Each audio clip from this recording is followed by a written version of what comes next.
Welcome to Investment News TV.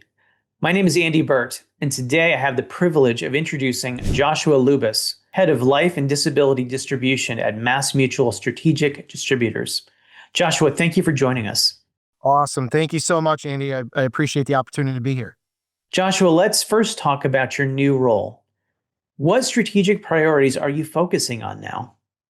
Yeah, so first and foremost, we wouldn't be here if it wasn't for the clients that we worked with, the clients who we have the opportunity to serve each and every day. So everything we do needs to be client-centered. That is 100% where my focus is. And for me, our goal is to have mutual growth. So of course we want to grow as an organization, but it's our goals to help the relationships that we work with to grow exponentially, ideally.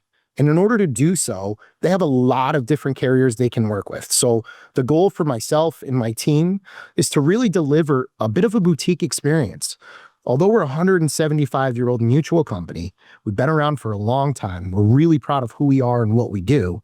The reality is we have an opportunity to create a unique experience, especially when those are working with MassMutual Strategic Distributors. So how are we going to do that? We're going to invest in education, technology, and segmentation, right? So thinking about education, making sure that they have a strong understanding of what's occurring in the marketplace. So think of advanced sales strategies that are unique to the market.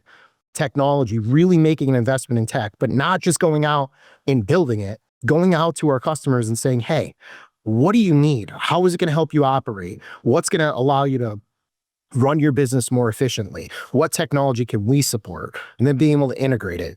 And then from a segmentation perspective, making sure that we're working with the people who are invested in mutual growth.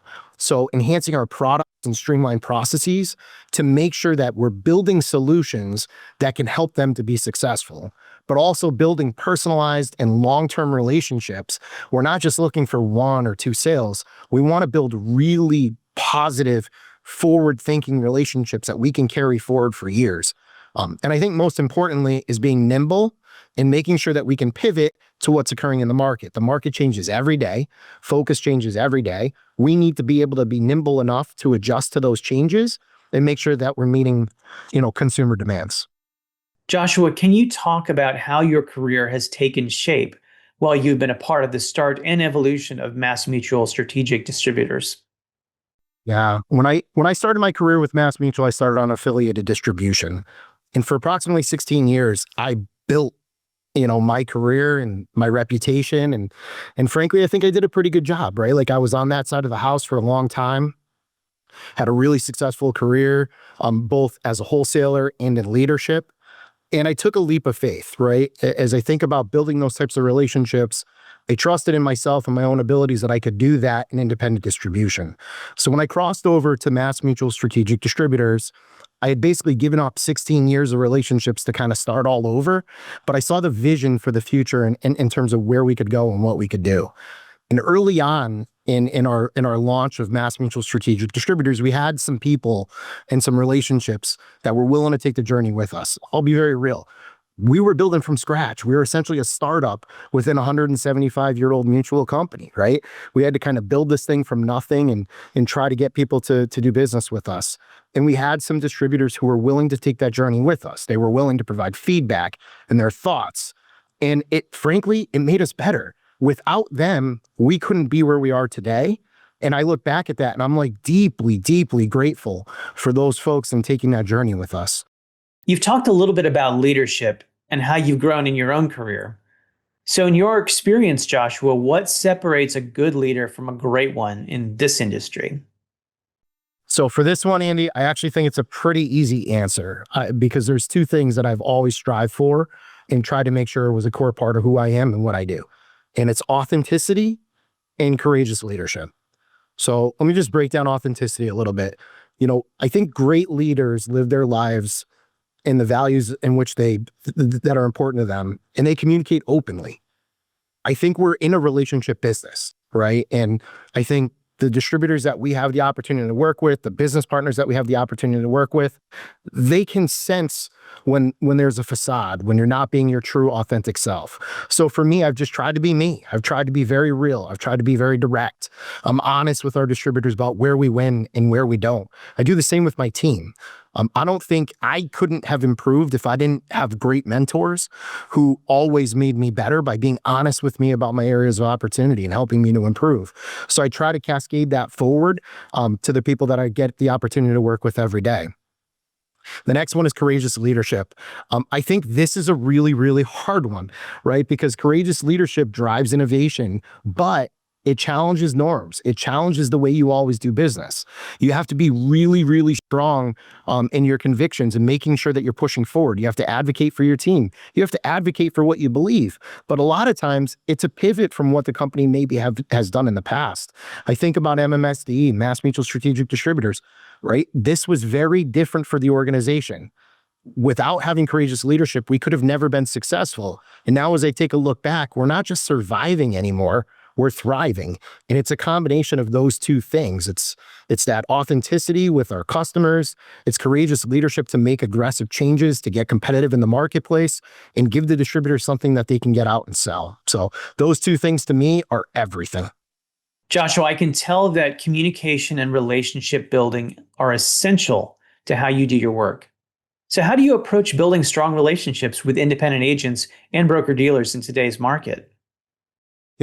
This is really unique, right? Because I think a lot of producers have a lot of options in the industry, as do distributors.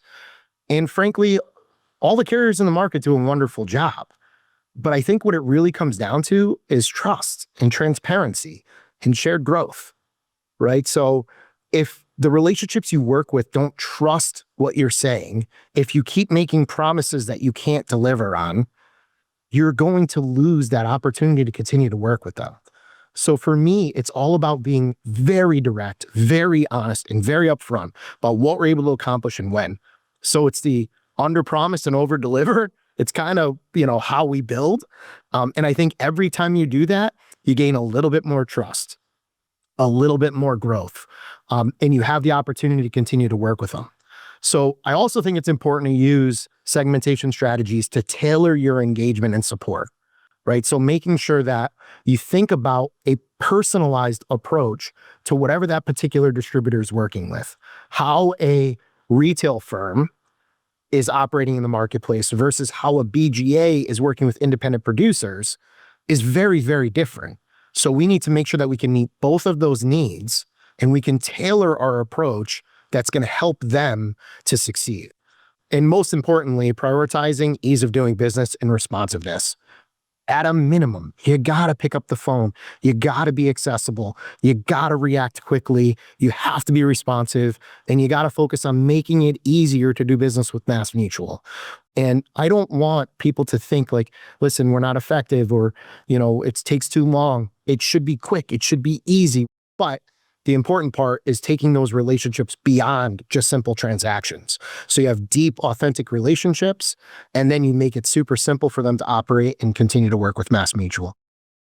Earlier, you talked about some of the impact that disability can have on a family's life. A single year of illness or a disability can undermine years of savings. So Joshua, how do you work to drive both awareness and action amongst your clients? Yeah, Andy, disability insurance in particular is something that I'm extremely passionate about. And I think the main reason is I started my career at MassMutual as a disability claim examiner. So it was my job that when a consumer was going through arguably one of the most difficult times in their life, when they became too sick or hurt to work and they filed the claim, it was my job to make sure that they were paid timely and empathetically. And for me, I was immensely proud to do that job. And that's what carried me forward into leading a sales organization. Frankly, I became extremely passionate about the way that MassMutual operated and what we believed in and how we delivered on promises. So having the chance to go out and tell that story to more people is a huge part of the reason that I got into sales. So for me, when I think about the DI world, it all starts with education and real life stories. So I think the success that I had in the early part of my career was going out and telling some of the stories about, some of the challenges that consumers face each and every day and how a disability can really ruin a financial strategy and a financial plan in a household if they have not properly prepared. So going out and talking about how does, group long-term disability work offered by an employer and what does taxation look like and how does it impact? And why is supplemental disability insurance so vitally important to a comprehensive financial strategy? These are the things that we go out and we talk to our distributors about, and it helps to elevate disability visibility, throughout the community. So we're doing it through campaigns and advisor training. We also use really wonderful analytics to tailor messaging to specific client needs, right? Some clients are business owners. Some are, an average consumer, and they have a couple of kids and a house and a family, and perhaps their overhead is a bit more, right? So those different needs require different solutions. So our goal is to really be able to use analytics in order to tailor solutions to make sure that they are meeting consumer needs perfectly. The other and the final thing is simplifying the process. I think purchasing disability insurance at times can be a little intimidating. I think even for the distributors who are uncomfortable working with it. So our job is to provide better tools and ease of doing business to make it easier to go out and find disability solutions, illustrate them, position them in the marketplace, and then frankly, be able to get that consumer through the underwriting process in an easy way. So we're building and innovating and creating new products and solutions to help do that. And we're even growing our guaranteed standard issue. And as we think about that, that is the easiest way, of course, to purchase disability insurance in the marketplace, is through a GSI process. So if we can build and grow that, we'll have a great opportunity for the future. And for our last question together here, let's talk smart.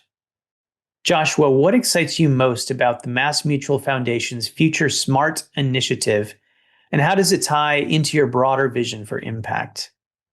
So as I mentioned, had the opportunity to serve on MassMutual's foundation on the board of directors.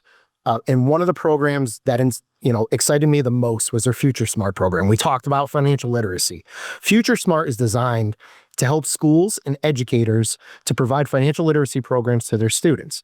Now, the greatest part about this is we are touching thousands and thousands of children that we have the chance to be able to get in front of and position and teach financial literacy to.